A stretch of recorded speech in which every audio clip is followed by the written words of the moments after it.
I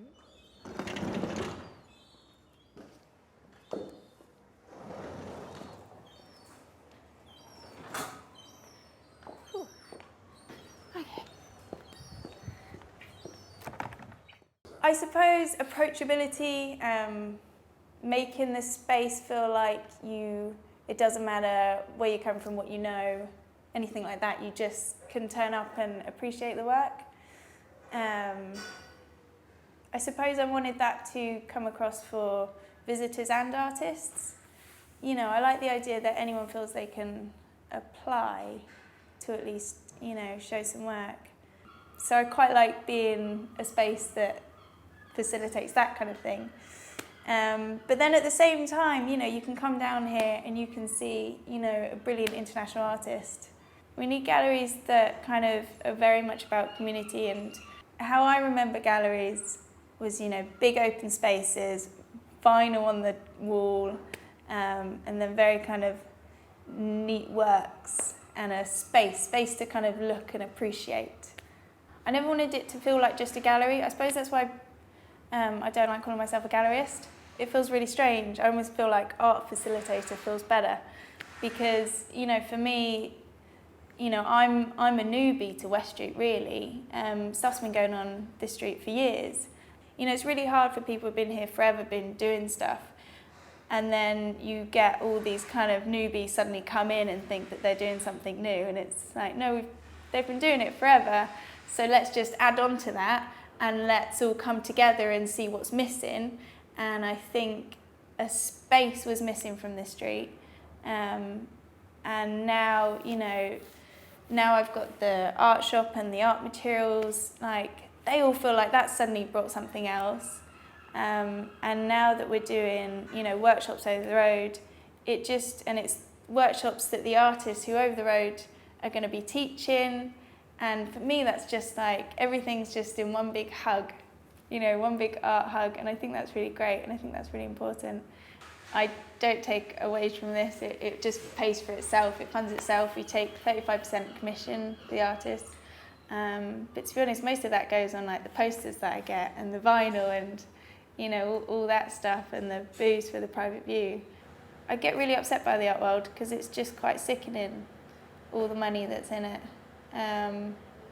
You know, some work these days is very much about what suits your home rather than actually the in-depth of the work. Every exhibition I learn something new, you know, because I come from living working class council estate. We went to some weird shows and blah, blah, blah, but I'm not brought up to know how to install an exhibition. This isn't, you know, the art world that I know is all very kind of loopy. I put vinyls on the windows because I think that's what you're meant to do. And yeah, I'm totally making it up as I go along, which is sometimes really obvious. But then I think that's, you know, I want people to know that I'm approachable and that, you know, if they have an idea, they can throw it at me. I quite like that this space is quite a white cube and a quite open space, and then the other side of the gallery, you know, kids come in and they kind of look at all the weird ass art stuff that I, you know, supply, and all different colourful art books. Like, that gets me really excited. You know, it's totally two different sides of me, and I quite like that. You know, I get a lot of stuff that's either like handmade art materials. You know, she makes all this stuff from materials that she finds, you know, St. Ives mud. You know, she makes these all herself, and acorn ink. The other side of it is kind of new stock that you kind of have to buy new. And then the other side of it is all my kind of vintage, old art materials, which is all like dead stock stuff. And then in the actual gallery itself, next show after this, we've got Dando, which will be during Coastal Currents, during September, which that for me feels like a really important show because it'll be kind of the first time that he's showing all of his sketchbooks, which, you know, the amount of times that he shows his work, it's what everyone wants to see.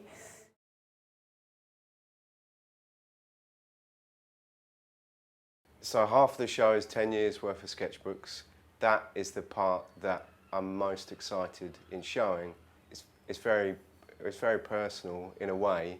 They're kind of visual diaries. They won't be seen otherwise. They're kind of time traveling mechanisms. Like, you know, I can sit down, look, and it will take me back to where I was sitting, and that's kind of priceless. You know, I don't want to. I'd hate to, you know, in 20 years' time, go, where is that sketchbook? I think the easiest thing to do is to just put them all out on a table and ask people to have cleanish hands and be careful with them. This show is called Paper Dolls. So this is interesting. This sketchbook is about 10 years old. And I only refound this when I got everything out, trawled back through. But, so it says paper flowers, pretty close to paper dolls. They are like diaries. I can look back at one and it will take me to a particular place in time, a holiday, a place where I was living. And yeah, I can literally, not for every page, but I can time travel and kind of take myself there and think about that period of time. And if they're gone, my magical time machine is gone. But as you can see, another floral study. So this is something that the subject revisit, and that could be a song excerpt.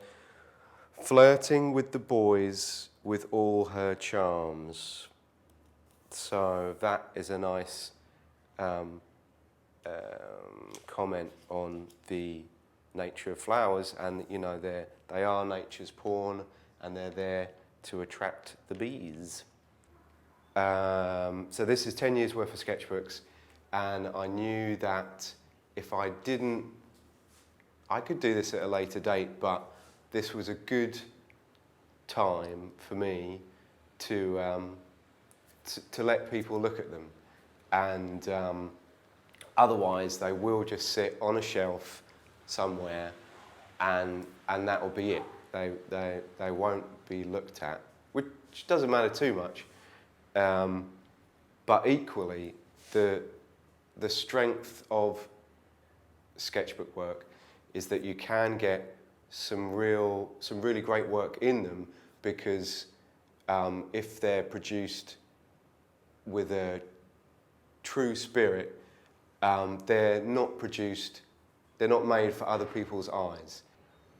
I also knew that half the show was gonna be sketchbooks, showing 10 years of sketchbooks, and I felt like once the sketchbook's full, they're precious to me, they're important to me, and so maybe they're like dolls as well, something that. But I'd already decided on doing floral studies, and I just felt like it fitted nicely. They're all on paper, and there's a few tie-ins in that a bunch of flowers could be a doll, and you know, there's sort of a feminine dynamic built into flower arranging, and also you could see the flowers as little dolls, as little ladies. The main blooms could be their little faces, possibly, don't know. The flowers are all cut from home, from our garden, and my better half, Emily, she cuts them and she grows them all. My half of the decision-making process is what is it going to go in, and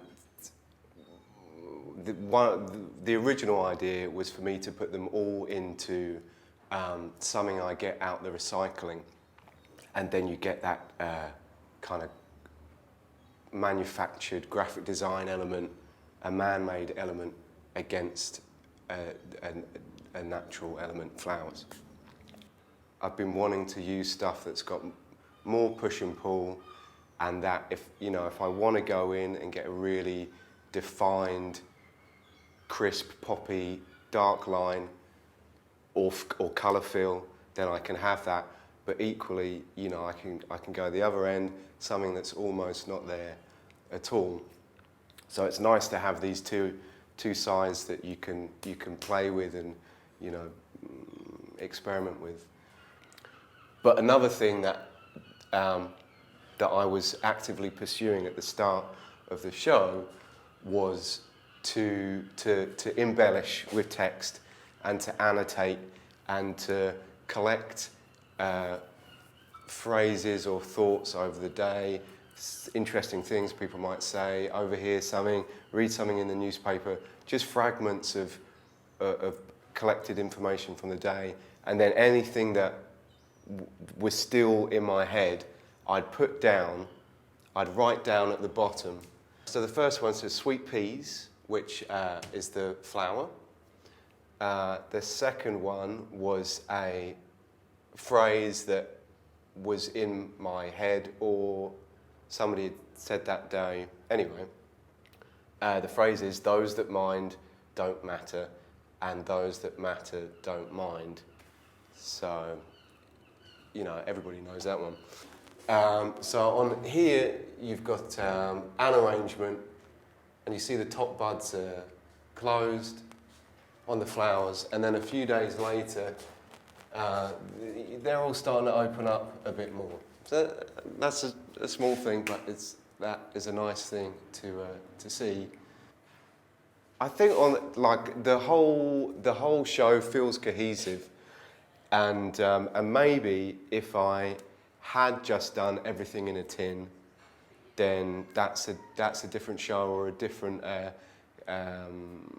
It will have a different kind of feel, a different look to it. So I think it's worked out well to kind of not be too stuck on one particular idea. A bit of wiggle room kind of adds more. It's not going to take away.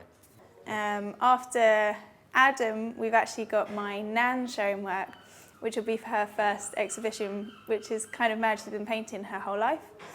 And that's very much about my upbringing and kind of higher life, which is very much about activism and road protesting. She did quite a lot of paintings round about the time when I was younger. I was brought up on quite a lot of road activist camps. It's kind of my mother's side of my life.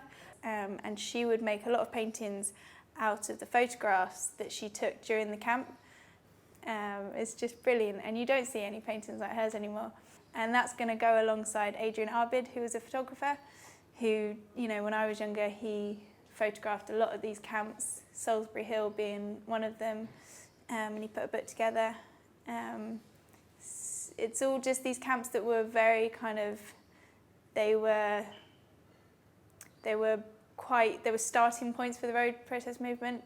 They were the first ones to really kind of well organised, and I mean, looking back, probably not so much, but they were quite big things then. There's definitely been this change in the last few years where we went from, it didn't really, you just had something nice that you bought from, a high street shop, to suddenly, it's a lot cooler now, and it's a lot more fashionable to have a piece of art on the wall, and you go, oh, that was, that's an artist we bought a piece of work from when we were in Cornwall, or such and such, and it's a signed print, blah, blah, blah. It has total comeback. People, young people want to invest in art. Art's cool again.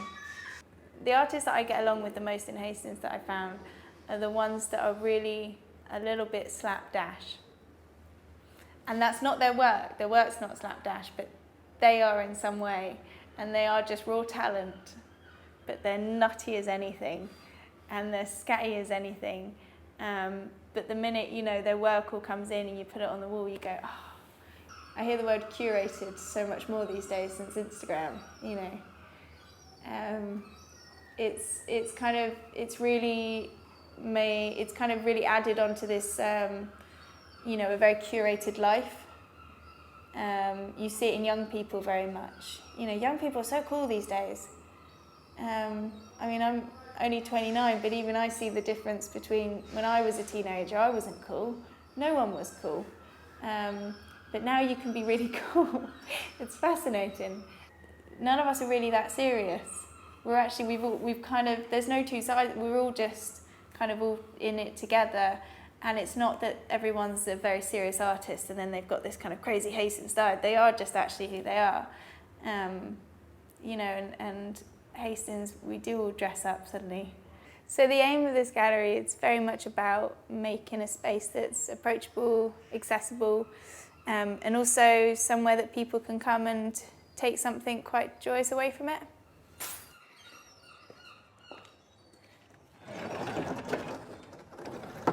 This is the hard one.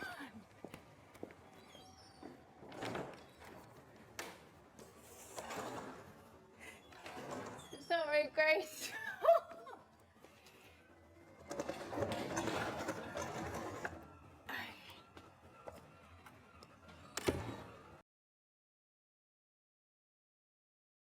If you come up with a new event that involves us dressing up as something, it involves us doing some form of pub crawl, and it involves kind of, you know, an outdoor celebration of something, then we're all just like, bring it on. That sounds great. Pirates, yeah, why not?